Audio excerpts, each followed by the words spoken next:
That might be a penny. Or it might be junk.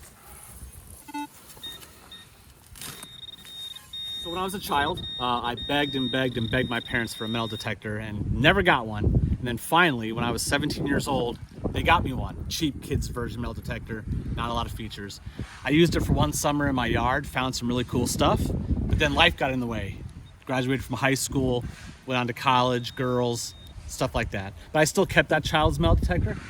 So when in 2019 I was cleaning out my garage and there sat the child's metal detector, got it out, and the wires between the battery and the machine were frayed and broken, so I couldn't use that detector anymore. And I was like, you know what, when I was a kid, I really enjoyed metal detecting for that short time I did it. Why not do it again? So I went out and purchased a professional grade metal detector and started it back up again.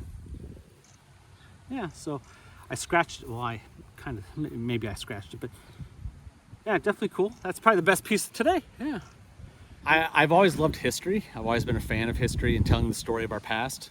And the fascination for me is never knowing what's going to come out of the ground. It truly is a treasure hunt, although I don't like that term.